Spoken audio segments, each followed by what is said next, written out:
The air in the courtroom hung heavy, thick with the scent of polished wood and stale coffee. Sunlight filtered through tall, narrow windows, casting long shadows across the oak benches where a restless crowd sat. Their whispers buzzed like distant bees, abruptly silenced as Judge Harlan Voss leaned forward, his gavel poised like a predator. His voice sliced through the quiet, sharp and unyielding. "Take it off now. This is my courtroom, not a ceremonial stage." All eyes swiveled to the man standing before the bench. Captain Elias Torrance, a sentinel of the Coastal Brigade, stood rigid, his navy uniform crisp, its silver buttons catching the light. His face, weathered by years under an unforgiving sun, remained impassive, his gray eyes fixed on a point just beyond the judge. On his chest, pinned with quiet reverence, was the Star of Valor, the nation's highest military honor, its gold surface gleaming softly. Elias wasn't here to testify or plead. He'd come to the small coastal town of Norbury to stand with the family of a fallen comrade, Lieutenant Jonah Cale, whose widow was fighting for the benefits the government had callously withheld. "Remove it," Judge Voss repeated, his tone now edged with irritation, his jowls quivering slightly. "No unauthorized emblems in my court." Elias didn't flinch. His hands, gloved in pristine white, remained clasped in front of him. Slowly, he raised his chin, his voice steady as granite.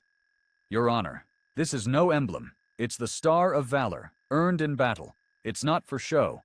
It's for those who can't stand here today." A ripple of murmurs spread through the gallery.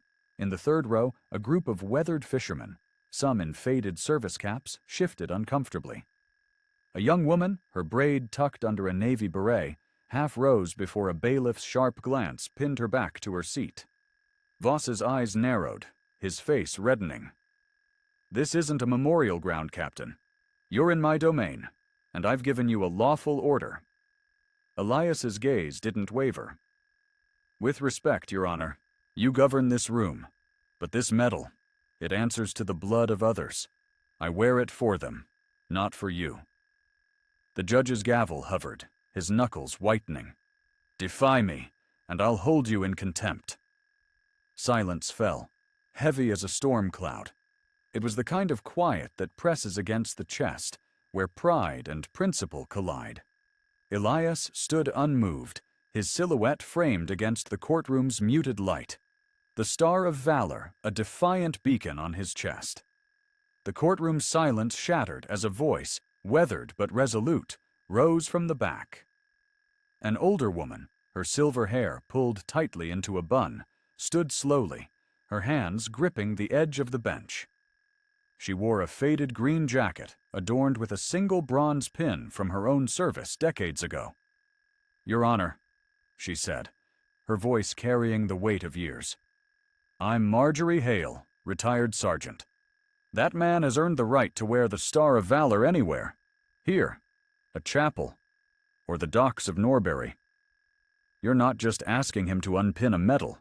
You're demanding he erase the scars he carries." The gallery stirred, a low hum of agreement rippling through the crowd. A dock worker, his calloused hands clutching a worn cap, stood next. "He's a veteran," he said, his voice rough as gravel. Another joined, a young man with a prosthetic leg visible beneath his trousers. "He's a veteran."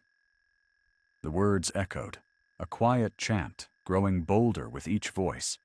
Soon half the room was on its feet, fishermen, shopkeepers, families of the fallen, all bound by a shared defiance. Judge Voss's face flushed a deeper crimson, his gavel slamming down with a crack that echoed off the walls. "Order! Sit down, all of you!" he bellowed, his voice betraying a tremor of unease. But no one sat. The air thrummed with unspoken rebellion, the kind that brews when honor is challenged. From the front row, a woman stepped forward, her hands trembling as she held up a creased photograph. It showed a young man in uniform, his grin bright against the gray backdrop of a war-torn shore. "This was my brother Caleb," she said, her voice breaking. He served with Captain Torrance. He didn't come home. That medal. It's all we have left of what they fought for. You don't get to take that away." The judge gestured sharply to the bailiffs, his eyes darting nervously. But the bailiffs, their faces tight with conflict, stood rooted, their hands idle at their sides. Even they, in their pressed uniforms, seemed to feel the weight of the moment, unwilling to move against the man who stood unyielding before the bench. Elias spoke again, his voice soft but piercing, cutting through the tension like a blade. "Your authority, Your Honor, comes from law books and gavels. Mine was forged in the dust and screams of a battlefield.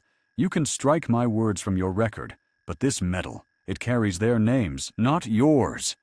The room erupted in applause, restrained but fierce, a tide of respect that couldn't be contained.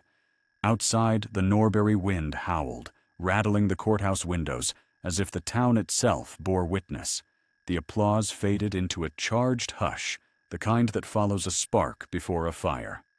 Judge Harlan Voss stood behind his bench, his face a mask of fury and faltering control, sweat beading along his brow. The courtroom's wooden walls seemed to close in, the air thick with the scent of salt from the nearby Norbury harbor, carried through an open window. Outside, gulls cried, their calls mingling with the distant hum of fishing boats returning to dock. Inside, every eye remained fixed on Captain Elias Torrance, his Navy uniform a pillar of resolve, the star of valor gleaming defiantly on his chest. Voss raised his gavel again, his voice rising to a near shout. "This is contempt! I'll have this courtroom cleared!" But his words lacked force, swallowed by the silent solidarity of the crowd. The gallery remained standing, men and women, young and old, their faces etched with stories of loss and pride. A teenage girl, clutching a folded flag in her lap, stared at the judge with tear-streaked defiance. Beside her, an elderly man with a cane, his coat heavy with service ribbons, nodded silently to Elias. From the side, a soft voice broke the tension. It was Nora Cale, the widow of Lieutenant Jonah Cale, the reason Elias had come to this courthouse.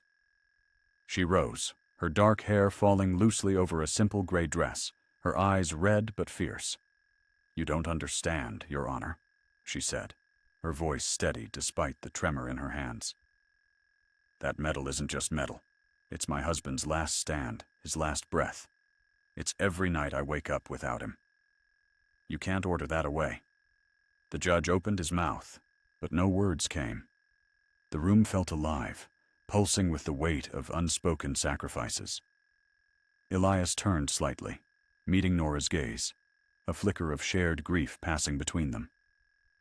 Then he faced Voss again, his voice low, almost a whisper, but it carried to every corner. "This medal doesn't bend to orders. It's a promise kept to those who paid the price. You can't erase that, not with a gavel or a threat." The moment broke like a wave. A single clap rang out, then another, until the room swelled with restrained applause, a roar of quiet power. Beyond the courthouse, the story was already escaping. A local reporter, her phone discreetly recording, captured every word. By dusk, the clip was racing across social feeds, shared by veterans groups, families, and strangers moved by the stand in Norbury's small courtroom. Petitions sprang up online, demanding Voss's resignation. Coastal towns rallied, their diners and docks buzzing with the story. Gold Star families posted tributes, their voices joining